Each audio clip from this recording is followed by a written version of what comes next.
Independence Day a marqué l'été 1996 et est devenu un succès planétaire. Pourtant, beaucoup ignorent les événements étranges qui se sont déroulés en coulisses. Ce film n'a rien eu de simple.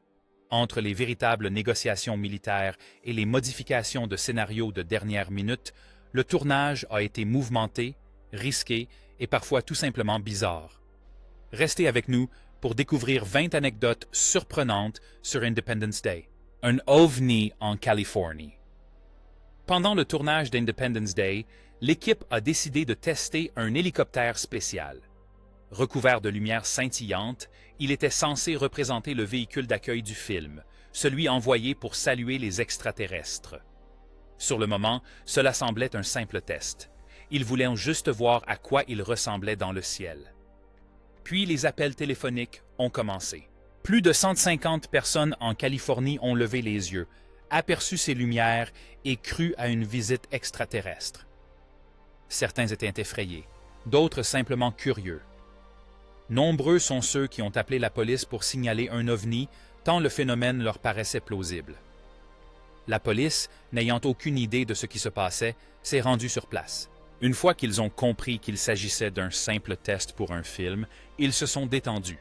Certains ont même ri. L'équipe de tournage a été avertie de prévenir le public la prochaine fois. Cela peut paraître drôle maintenant, mais cette nuit-là a montré à quel point la fête nationale américaine pouvait être réaliste. Avant même que les caméras ne tournent, un hélicoptère lumineux dans le ciel a fait croire à certains qu'un danger imminent surgissait. Le scénario qui a provoqué la colère de l'armée. Lorsque l'équipe d'Independence Day a commencé à planifier le film, elle a reçu une offre alléchante. L'armée américaine a proposé son aide. Elle a promis de fournir de vrais costumes, véhicules et autres accessoires pour un réalisme saisissant. L'offre semblait idéale. Mais un problème est survenu. Le scénario mentionnait la zone 51. L'armée n'apprécia pas cela. Elle ordonna au réalisateur Roland Emmerich et au scénariste Dean Devlin de supprimer toute mention de la zone 51 dans le film. Cela impliquait la suppression de la base secrète et des recherches sur les extraterrestres. De toute évidence, les spéculations du scénario concernant la zone 51 leur déplaisaient fortement. Roland et Dean refusèrent. Ils estimaient que la zone 51 était un élément essentiel de l'histoire. C'était là que résidait tout le mystère et le supprimer aurait complètement altéré l'atmosphère du film. Face à leur refus, l'armée s'est retirée du projet. Elle n'a pas fourni les costumes et accessoires promis. Malgré ce refus, les cinéastes ont persévéré. Ils ont confectionné leurs uniformes, construit leurs propres décors et façonné l'histoire à leur image. Au final, la zone 51 a été conservée dans le film et est devenue l'un des éléments les plus captivants de la préparation. Parfois, persévérer dans sa vision implique de se passer de certaines aides. Dans ce cas précis, c'était le bon choix. Scénario improvisé. L'un des points forts d'Independence Day était l'échange savoureux entre Jeff Goldblum et Will Smith. Leurs scènes étaient pleines d'énergie, de répliques hilarantes et de débits de paroles rapides. Ce que beaucoup ignorent, c'est que nombre de ces répliques n'étaient pas prévues au scénario. En effet, Jeff Goldblum improvisait beaucoup de ses dialogues pendant le tournage. Le réalisateur et les producteurs ont par la suite déclaré que plus de la moitié de ses répliques étaient improvisées. Autrement dit, il ne suivait pas le scénario. Il disait simplement ce qui lui semblait juste sur le moment. C'était particulièrement vrai dans les scènes où lui et Will Smith pilotaient le vaisseau extraterrestre volé jusqu'à l'immense vaisseau mère. Goldblum a également travaillé en étroite collaboration avec Judd Hirsch, qui incarnait son père. Les deux acteurs avaient une telle complicité naturelle que leurs conversations paraissaient authentiques. La plupart de leurs scènes étaient ponctuées de blagues, de petites disputes et d'idées improvisées, issues de leur propre imagination et non de celle des scénaristes. La raison de leur succès est simple. Jeff Goldblum était tout simplement lui-même. Son débit rapide, son intelligence et sa nervosité ont apporté toute sa dimension humoristique au film. Sans ces répliques improvisées, certains des meilleurs moments d'Independence Day n'auraient peut-être jamais vu le jour. Le président. L'un des personnages les plus marquants d'Independence Day est le président des États-Unis. Son discours final, poignant, reste gravé dans les mémoires. Bill Pullman a incarné ce rôle avec un tel brio que de nombreux fans ne pouvaient imaginer personne d'autre, alors qu'à l'origine, il n'était même pas prévu au casting. Le rôle du président Whitmore avait été initialement écrit pour Kevin Spacey. Le réalisateur Roland Emmerich le voulait absolument. Il avait vu les précédents films de Kevin et le trouvait parfait pour le rôle. Il pensait que Kevin pourrait incarner un leader charismatique et serein, même sous pression. Le problème, c'est que le studio n'était pas de cet avis. Les responsables du casting estimaient que Kevin Spacey n'avait pas encore le charisme d'une star. Ils ignoraient si le public l'apprécierait dans le rôle d'un leader charismatique. Ils ne le jugeaient pas assez connu pour un rôle aussi important. L'équipe a donc choisi Bill Pullman. Il a parfaitement interprété le rôle, notamment lors de son célèbre discours sur la lutte pour la liberté. Ce discours a donné la chair de poule. Bien qu'il n'ait pas été le premier choix, il s'est avéré être l'acteur idéal et tout s'est finalement bien passé. L'interdiction. Independence Day a connu un succès mondial. Des spectateurs du monde entier se sont pressés dans les salles obscures pour voir la Terre se défendre contre les extraterrestres. Le film a été plébiscité par les citoyens de nombreuses nations. Cependant, tous les pays ne l'ont pas accueilli à bras ouverts. Au Liban, le film a rencontré de sérieuses difficultés. Le problème n'avait rien à voir avec les extraterrestres, ni avec les scènes d'action. Tout a commencé avec une brève scène montrant un pilote israélien rejoignant la lutte internationale contre la menace extraterrestre. Cette scène a suscité une vive indignation. À l'époque, le Liban appliquait une réglementation stricte concernant la représentation d'Israël dans les films diffusés sur son territoire. Certains dirigeants libanais ont même déclaré que le film ne devait pas être projeté du tout. Ils estimaient que le film cherchait à présenter Israël sous un jour favorable ou amical, ce qu'ils désapprouvaient à l'époque. Certains envisageaient de l'interdire purement et simplement, tandis que d'autres préconisaient de le modifier ou de le couper avant sa projection. Finalement, le film bénéficia d'une sortie limitée dans certains pays, et la plupart des Libanais ne purent jamais le voir au cinéma. Tout cela à cause d'une simple scène. Cela montre que même un petit passage d'un film peut engendrer de gros problèmes, surtout lorsque la politique s'en mêle. Le film a failli porter un autre titre. Quand on pense à Independence Day, on imagine souvent que ce titre lui convient parfaitement, car il correspond à l'histoire et à l'esthétique du film. Ce que beaucoup ignorent, c'est que le film a failli s'appeler autrement. Le film a failli s'appeler Doomsday. Au départ, Independence Day semblait une excellente idée au réalisateur. Ce titre correspondait au moment clé du film, qui se déroule le 4 juillet, et lui conférait une forte dimension patriotique. Mais un problème subsistait. L'utilisation du titre n'était pas encore totalement autorisée. Un autre studio avait déjà réservé un nom similaire et n'était pas prêt à y renoncer. Cela engendra beaucoup d'inquiétudes. L'équipe d'Independence Day dut trouver un nom de secours, par précaution. Ils envisagèrent Doomsday. Le nom sonnait toujours bien, mais il n'avait pas la même connotation positive. Il mettait davantage l'accent sur la fin du monde que sur la résistance. Finalement, le réalisateur a tout fait pour conserver le titre original. Il a même ajouté le discours du président pour que le titre colle mieux, ce qui a permis de conclure l'affaire. Ce discours, inspiré de Shakespeare, est l'un des moments les plus marquants de la fête nationale américaine. Cela se passe juste avant la grande bataille finale. Le président se tient devant les pilotes et prononce un discours pour galvaniser la population. Il parle de liberté, de résistance et affirme que ce jour ne sera plus seulement un jour férié américain, mais restera gravé dans les mémoires comme celui de leur victoire. Pour beaucoup, c'est leur moment préféré du film.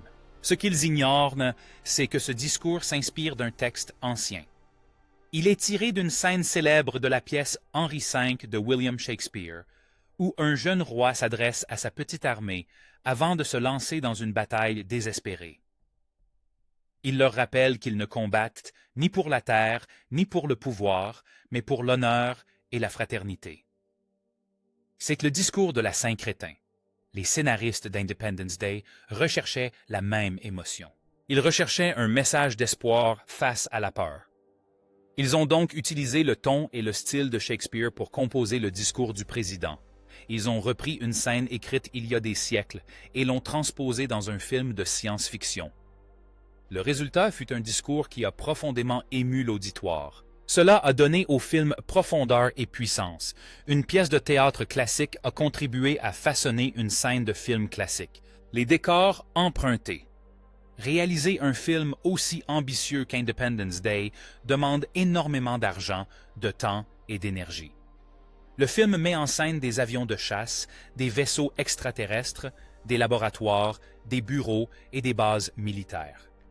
Au premier abord, on a l'impression que tout a été construit de toutes pièces. Mais en réalité, nombre de ces décors provenaient d'autres films et séries télévisées. Au lieu de tout construire de neuf, les cinéastes ont eu recours à des astuces ingénieuses. Ils ont récupéré d'anciens décors, les ont repeints, ont réorganisé les éléments et leur ont donné un aspect neuf. Certains couloirs militaires avaient déjà servi dans des séries d'action. Quelques bureaux provenaient de séries policières. Même certaines parties de la zone 51 ont été construites à partir de murs et de sols issus d'autres projets de science-fiction. Cette astuce a permis de faire des économies et de respecter les délais. L'équipe pouvait ainsi tourner plus rapidement sans attendre la fin des tournages.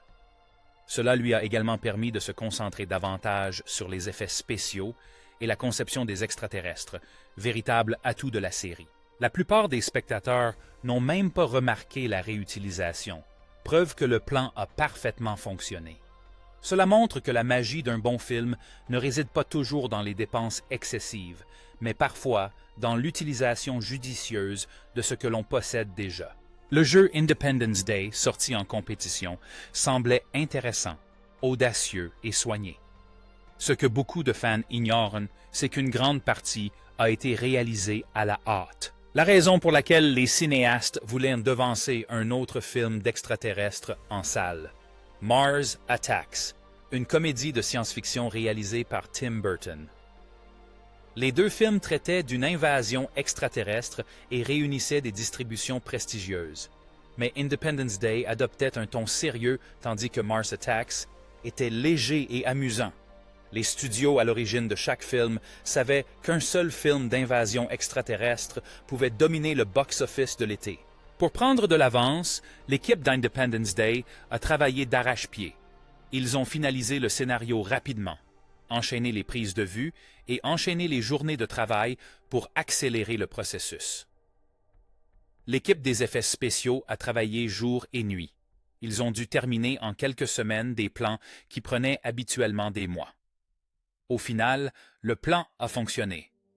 Independence Day est sorti en premier et a connu un succès retentissant, réalisant des recettes colossales et devenant l'un des plus grands succès cinématographiques de la décennie. Mars Attacks est sorti plus tard la même année, mais n'a jamais connu le même succès. La concurrence est l'une des raisons pour lesquelles le film est devenu culte. L'équipe du film a tout fait pour surpasser l'autre et elle y est parvenue. La bande-annonce qui paraissait trop réaliste. Independence Day était connu pour sa représentation graphique d'une invasion extraterrestre. Avant même la sortie du film, ses publicités faisaient déjà grand bruit. L'une d'elles a provoqué une véritable frayeur, non pas aux États-Unis, mais en Espagne. Tout a commencé avec une bande-annonce diffusée à la télévision espagnole. On y voyait des vaisseaux extraterrestres, des gens hurlant et des villes en ruine. Sa particularité? La publicité ressemblait à un véritable journal télévisé. Elle comportait des infographies, des alertes info et une musique grave. De plus, la chaîne n'a pas immédiatement annoncé qu'il s'agissait d'une bande-annonce. Certains téléspectateurs ont cru regarder un vrai journal télévisé. Ils croyaient vraiment à une attaque extraterrestre. Les téléphones des commissariats locaux n'arrêtaient pas de sonner. Les gens appelaient les chaînes d'information pour savoir ce qui se passait. Certains se sont même précipités dehors pour vérifier que le ciel était dégagé. Après la panique, les chaînes de télévision ont dû expliquer qu'il s'agissait d'une simple publicité. Elles n'avaient jamais eu l'intention de tromper qui que ce soit. C'était une publicité percutante, qui a même trop bien fonctionné. Cet événement étrange a prouvé une chose. Le message du film, basé sur la peur et la surprise, était déjà efficace avant même le début de la projection. La scène du 4 juillet. L'un des moments les plus mémorables de la fête nationale américaine est le discours du président dans lequel il se tient devant les pilotes, parle de liberté et déclare que le 4 juillet ne sera plus seulement une fête américaine. Le plus étrange, ce n'est pas seulement ce qu'il a dit, mais aussi la date du tournage. La scène du discours a été filmée un jour très particulier par un pur hasard. Le 4 juillet, jour même évoqué dans le discours. Personne ne l'avait prévu. Le planning de tournage a été modifié à plusieurs reprises. Des scènes ont été déplacées et d'autres ajoutées. Finalement, la scène a été tournée le même jour que le film. Quand l'équipe s'en est rendue compte, beaucoup ont eu la chair de poule. C'était comme si ce film était prédestiné. Ils tournaient un film sur la lutte pour la liberté, et ce, le jour où tout le pays célébrait la fête nationale. C'était un de ces rares moments au cinéma où la réalité et la fiction se rejoignent à la perfection. Les mots, le drapeau et leur signification semblaient encore plus forts. Parfois, les choses se mettent en place d'elles-mêmes sans que personne ne l'ait planifié. L'explosion de la Maison-Blanche. Réelle ou fausse? L'une des scènes les plus célèbres d'Independence Day est celle de l'explosion de la Maison-Blanche. Le vaisseau extraterrestre a tiré son rayon et le bâtiment tout entier s'est embrasé et a été détruit. Ce moment est celui dont on se souvient le plus dans le film. Ce qui pourrait vous surprendre, c'est qu'il n'a pas été réalisé par ordinateur. L'équipe a utilisé une véritable maquette. Une réplique miniature, mais très détaillée de la Maison-Blanche, construite à la main. Elle mesurait environ 1,5 mètre de large et reproduisait fidèlement chaque fenêtre, porte et mur. L'équipe des effets spéciaux l'a installée sur un plateau, y a ajouté de minuscules lumières, de la fumée et des câbles soigneusement dissimulés. Ils ont ensuite filmé la scène au ralenti en déclenchant de véritables boules de feu. Le plan ne durait que quelques secondes, mais sa préparation avait nécessité des semaines.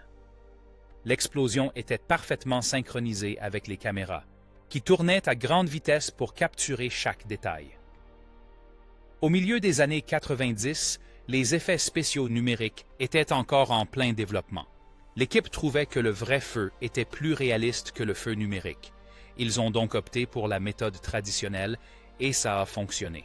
Cette explosion est devenue l'emblème du film. On la retrouvait sur les affiches, dans les publicités télévisées et les bandes annonces.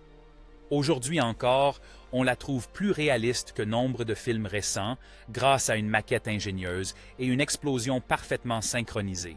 Will Smith n'était pas le premier choix. Aujourd'hui, il est difficile d'imaginer Independence Day sans lui.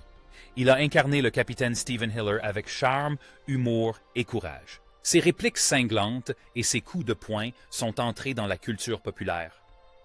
Ce que la plupart des gens ignorent, c'est que le studio ne le voulait pas au départ. Ils avaient quelqu'un d'autre en tête. Le studio craignait de confier le rôle principal à un jeune acteur noir. Dans les années 90, ils n'étaient pas certains que le public international l'accueillerait favorablement. Le réalisateur Roland Emmerich et le producteur Dean Devlin n'étaient pas de cet avis. Ils étaient tous deux convaincus que Will Smith était l'acteur idéal pour le rôle. Talentueux, dynamique et populaire grâce à la série culte Le Prince de Bel-Air, il était très apprécié du public. L'équipe a même prévenu le studio que sans Will, il risquait d'abandonner le projet. Il a fallu du temps et beaucoup de persuasion, mais finalement, le studio a accepté et Will a décroché le rôle. Ce choix s'est avéré judicieux et Will Smith a vu sa popularité exploser grâce à son excellente performance dans le film. Ce rôle a propulsé sa carrière cinématographique et lui a ouvert la voie à d'autres succès et à des films cultes comme Men in Black. Le film a également changé la perception qu'avait Hollywood des stars de films d'action. À partir de ce moment-là, Will Smith n'était plus seulement un acteur de télévision. Il était une star de cinéma international. L'immense Cat-Mère, le vaisseau-mère extraterrestre d'Independence Day, était gigantesque. Flottant au-dessus de la Terre, il bloquait le ciel et contrôlait tous les vaisseaux plus petits. Dans le film, il mesurait plus de 500 km de large, soit plus de 300 mètres de diamètre. C'était l'une des choses les plus imposantes jamais vues à l'écran à l'époque. Ce que la plupart des fans ignorent, c'est que sa taille a engendré de réels problèmes en coulisses. L'équipe des effets spéciaux utilisait des ordinateurs pour modéliser le vaisseau mère destiné aux scènes spatiales, mais le fichier plantait sans cesse. Le modèle était trop volumineux pour que leurs ordinateurs puissent le traiter en une seule fois. C'était au milieu des années 90, à une époque où la puissance de calcul était bien moindre qu'aujourd'hui. L'équipe a dû décomposer le vaisseau mère en morceaux plus petits pour l'animer. Même son apparition à l'écran a dû être minutieusement planifiée. L'entrée du vaisseau a été filmée au ralenti pour montrer au public son immensité. Cette scène est devenue l'une des plus commentées du film. Elle a révélé l'ampleur de la menace et a intensifié la tension dramatique. Elle a démontré les efforts considérables déployés par l'équipe pour donner vie à une telle machine. Effets spéciaux ou réalité? Avant l'avènement du numérique à Hollywood, les cinéastes utilisaient souvent des maquettes pour créer des scènes grandioses. Independence Day est devenu célèbre pour ses explosions, ses navires qui s'écrasent et ses boules de feu dans le ciel. Ce que beaucoup ignorent, c'est que l'équipe a eu recours à des maquettes plus fréquemment que pour presque tous les autres films de l'époque. Le film a utilisé plus de 150 décors miniatures, comprenant des bâtiments, des rues et des monuments comme l'Empire State Building et la Maison-Blanche. Chaque maquette a été soigneusement construite à la main avec un grand souci du détail. Certaines étaient aussi petites qu'une boîte à chaussures, tandis que d'autres étaient suffisamment grandes pour qu'on puisse en faire le tour. Au lieu d'utiliser uniquement des ordinateurs, l'équipe a filmé l'explosion des maquettes en temps réel. Ils ont utilisé le feu, la fumée et des caméras à haute vitesse pour donner une impression de grandeur et de réalisme. Ces explosions factices ont été filmées image par image, puis intégrées au film. Le résultat était si impressionnant que le film a remporté l'Oscar des meilleurs effets visuels. Aujourd'hui encore, nombre de ces explosions sont plus réalistes que les explosions numériques plus récentes. Ce fut l'un des derniers grands films à utiliser des maquettes à une telle échelle. Après cela, la plupart des cinéastes sont passés entièrement aux images de synthèse. Independence Day a offert aux maquettes une dernière occasion de briller, et ce fut un final en apothéose. Brent Spiner était presque méconnaissable. L'un des acteurs les plus surprenants d'Independence Day est le Dr. Brackish Oaken, le scientifique aux cheveux ébouriffés qui travaille au cœur de la zone 51. Ce que beaucoup ignorent, c'est que l'acteur qui l'incarnait était déjà célèbre pour un tout autre rôle. Sous le costume de scientifique se cachait Brent Spiner. Vous le connaissez peut-être pour avoir interprété le robot Data dans la série à succès Star Trek, la nouvelle génération. Dans cette série, il jouait un personnage sérieux et impassible. Mais dans Independence Day, son personnage était exubérant, désordonné et plein de vie. On le voyait toujours avec de longs cheveux gris, des lunettes rondes et une blouse blanche. Le changement était si radical que beaucoup ne l'ont même pas reconnu. Brent Spiner adorait ce rôle car il lui permettait d'explorer une facette différente de lui-même. Il incarnait des personnages sérieux depuis des années et souhaitait révéler son côté plus léger. L'équipe lui a donné carte blanche, tant au niveau du look que de la voix. Son interprétation atypique est devenue l'un des moments les plus marquants du film. Les fans citent encore ses répliques et se souviennent de ses grands yeux expressifs. Cela prouve à quel point un bon acteur peut être polyvalent. Le costume d'extraterrestre. Les extraterrestres d'Independence Day n'étaient pas entièrement créés par ordinateur. De nombreuses scènes en gros plan montraient des acteurs portant des costumes d'extraterrestres. Ces costumes étaient conçus pour être à la fois effrayants et réalistes. Ils avaient de longs membres, une peau visqueuse et de grosses têtes. Ils avaient été soigneusement conçus et fabriqués pour correspondre à la vision du film d'une race extraterrestre avancée. Mais ce que la plupart des gens ignorent, c'est à quel point c'était difficile pour les acteurs de les porter. Les costumes extraterrestres étaient épais, lourds et presque vides d'air. Une fois enfilés, les acteurs avaient du mal à voir, à entendre et même à tenir debout. La chaleur à l'intérieur des combinaisons montait rapidement, devenant insupportable, surtout sous les projecteurs du studio. Certains acteurs se sont évanouis pendant le tournage. D'autres devaient s'arrêter toutes les quelques minutes pour se rafraîchir ou boire de l'eau. L'équipe a fait de son mieux pour les aider et atténuer les désagréments. Ils ont ajouté des ventilateurs, des tubes de refroidissement et de longues pauses entre les prises. Malgré ces modifications, les costumes restaient inconfortables. Certaines scènes ont dû être raccourcies car les acteurs ne pouvaient pas les porter longtemps. Ces effets ont contribué à rendre les extraterrestres plus réalistes à l'écran, mais ils ont engendré stress et épuisement en coulisses. Le résultat final en valait la peine, mais les acteurs qui portaient des costumes d'extraterrestres ont enduré bien des épreuves pour donner vie à ces monstres. D'où m'est venue l'inspiration pour la fin? À la fin d'Independence Day, les extraterrestres semblent invincibles. Leurs vaisseaux sont immenses, leurs armes surpuissantes et rien sur Terre ne peut percer leurs boucliers. Mais les humains ont élaboré un plan, un virus informatique. David, interprété par Jeff Goldblum, télécharge le virus à bord du vaisseau-mère extraterrestre, et ce simple acte provoque l'effondrement de tout leur système.